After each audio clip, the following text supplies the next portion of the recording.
First guests tonight have a good deal of knowledge when it comes to dealing with threats in the Middle East and understanding just how the Trump administration is likely to respond to today's latest provocations from Iran. Joining me now, KT McFarland, former Deputy National Security Advisor to President Trump, and Fox Business National Security Foreign Policy Analyst Dr. Waleed Phares. Good to see you both.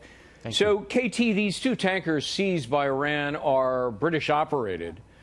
So I suspect, I'm pretty sure that we're in very close contact right now with Great Britain about what to do. If there is a response, would it be a British response?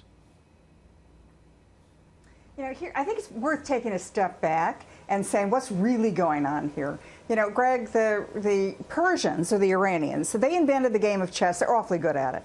But we, the United States, we invented the game of poker, and Trump is really great at playing poker. And here's what the hand is. Like you said, the Iranians, they're sort of mucking around in the Gulf. They're trying to sort of create crises. But their real problem and the real reason they have a weak hand is because their economy is contracting. They have very high, 50% inflation. They have very high, probably 40% unemployment of their educated youth population, and 3/4 of their population is a youth population. Right. So they're in real trouble. They don't have any good cards. We, on the other hand, Trump has all the good cards. Our economy, as he's just said, our economy has never been better. 75 years, high employment, a lot of jobs created. We can wait. Sure. And if the Iranians don't want to come to the table, if they don't want to play this game, then I think Trump needs to ratchet it up and say, I said to you before, no regime change. But guess what? If you guys don't want to negotiate with us, we'll negotiate with the regime that comes after you. Waleed,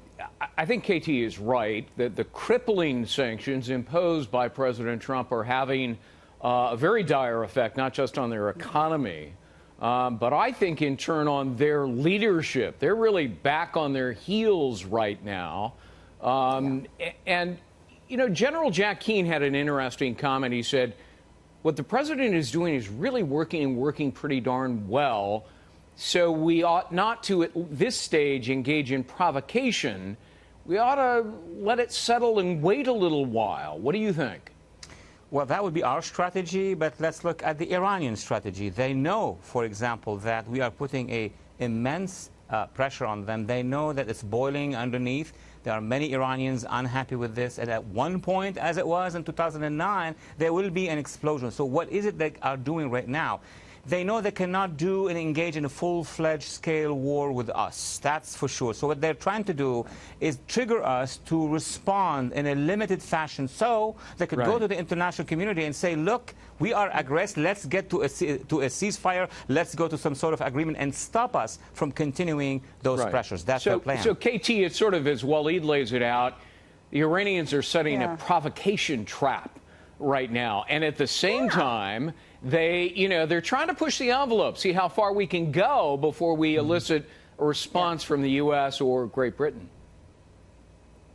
You know, the funny thing about Trump is a lot of people who try to troll Trump into a reaction, he jumps in with a reaction. But in this case with Iran, they're trying to control him into maybe he takes a responsive action. He maybe does some kind of military strike on Iran, and then the Iranian leaders can go to their people and say, let's all rally around the flag. Trump is not taking the bait this time. And I think Waleed's right. Time is on our side. It is not on Iran's side. So just sit back and relax. They've got to come to us unless they want to face really, really a collapsing economy within 6 months. Well, you know, the other part of the equation, Waleed, is that, you know, there's a sense that the Iranians felt that Obama was a pushover, that he was desperate for a deal, and so they delivered to him a flawed deal.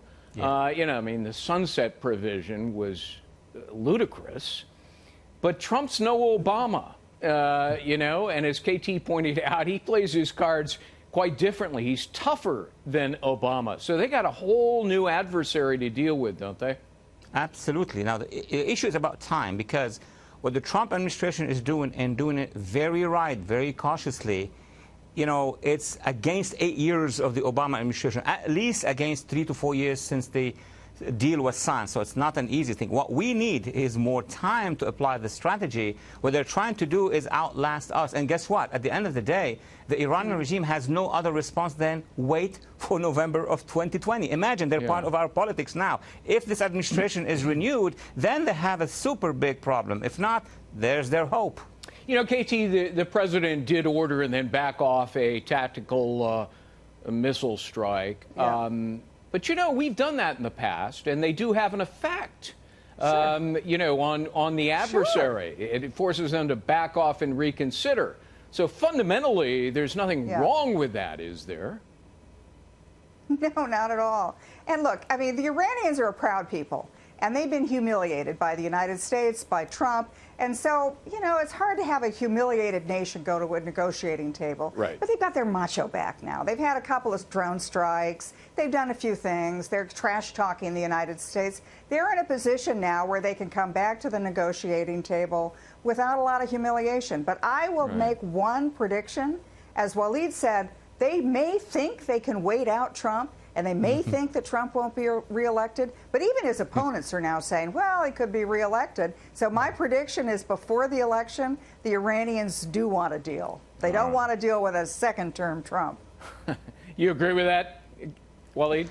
Very close to the elections, yes. KT has a point. She can see far. But my concern quickly is that they may start playing games in Syria and Iraq. That's where we need to pay attention to. Yeah. We need to do better with the Iranian opposition. If we do that, then they will come to the table. Well, they've been playing the games in Syria supporting Bashar al-Assad, so I'm not sure that's ever going to change. KT, McFarland, Waleed, Phares, great to see you both. Thank you.